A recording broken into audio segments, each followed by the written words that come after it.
1999, Eminem exploded onto the world stage with his first album, the Slim Shady LP. He instantly became the focus of countless magazine articles, news items and television programs. His astounding record sales soon earned him the crown of the most successful hip-hop artist of all time. It's like the appeal of Tiger Woods. You're just looking at this white guy doing rap, but he's really good. He's sort of not supposed to be there. There's something like almost train wreck quality that's fascinating about it. We see this guy who has our problems and who, in a really clever and creative way, with great music and with amazing use of wordplay, goes out against all the people who've been bothering us and he clobbers them.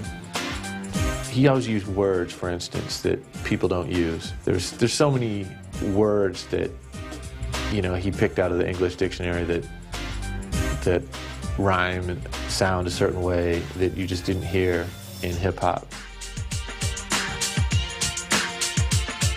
His subsequent albums, feature film and record label have created an empire which has solidified his status as a truly unique superstar. This is the story of Eminem's empire.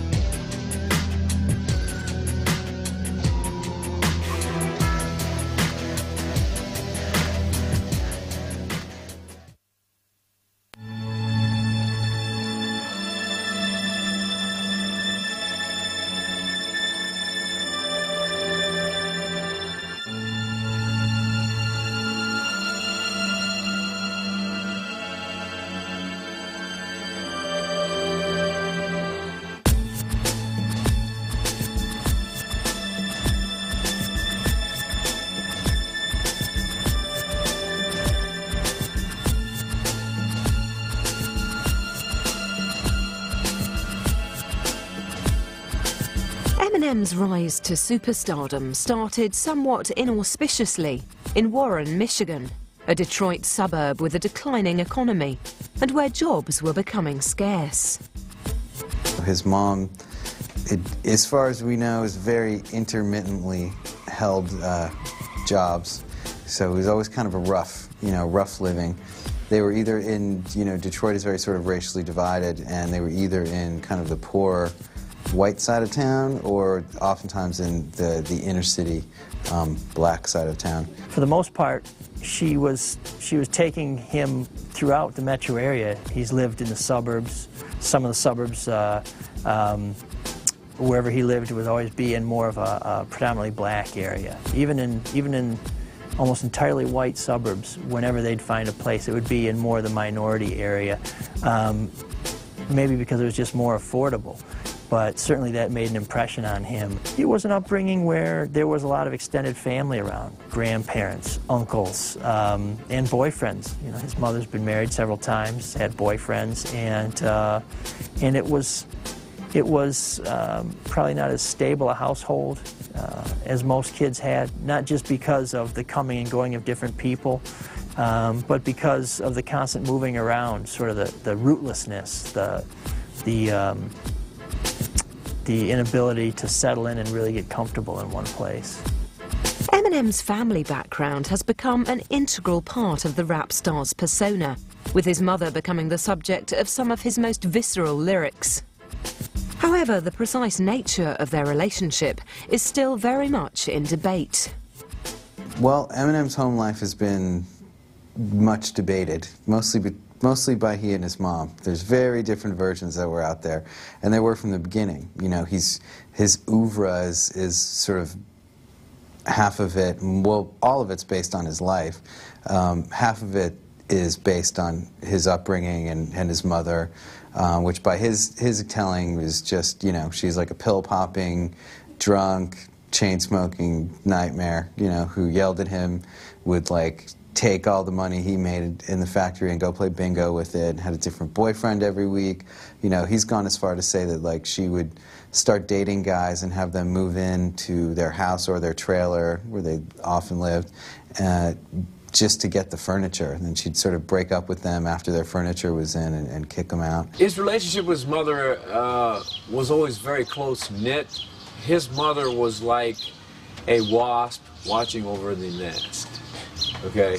If you even looked at Marshall sideways in traffic or in a department store, and my sister would literally just verbally rip you apart. He was so overprotective. Me and her got into fights over the Happy Meal thing, okay? It came with a toy, but he had to have the extra toy, okay? And it's like, you know, she's digging for change in her purse to buy this kid the extra toy. You know, I mean, it's just devastating. So we would get into arguments. So, you know, Debbie, you know, you got the toy in the He-Man, you know, the little package you got here, the Happy Meal. Oh no, you shut up, you stay out of this. Okay? I'll stay out of this. And he's spoiled. They had they were really close. That's all they had was each other for so long. Her version, when I interviewed her, was that she brought him up in a drug and tobacco and alcohol-free household. She always put food on the table. She was always really supportive of his rap career, you know, his skills. And that she had no idea where any of his criticisms or any of the things he said, and, you know, cleaning out my closet, for example, she has no idea where that stuff came from. And, you know, as a result, she sued him. I guarantee, just strictly the fact that she would sue her own son says a lot of things. And one of them is that they've been battling and not getting along for many years now, and that's sort of the culmination of it. As the young Eminem matured, so too did his lifelong obsession with words.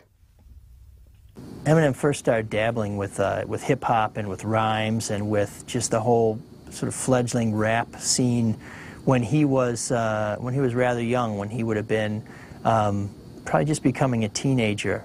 He had a friend named Mike Ruby, who was one of a set of twins who was a little older than Eminem and had gotten in a car accident and gotten an insurance settlement. And with the money that he got, he formed what came to be known as basement productions, where in his basement he had some recording and some production equipment and just as many records as you can imagine. And what these guys would do, in the way that other kids might trade baseball cards or might play board games, they would listen to hip-hop. They would listen to music, and they would put together beats. They would put together rhymes. And Eminem is famous for scribbling all the time, always working out a better rhyme scheme, always working out a better cadence, always working out a more intricate rhyme that would double back on itself and connect and take you on this long journey, but still sort of make sense. And it was in these early days with his friends where they would kick these things around. It was almost like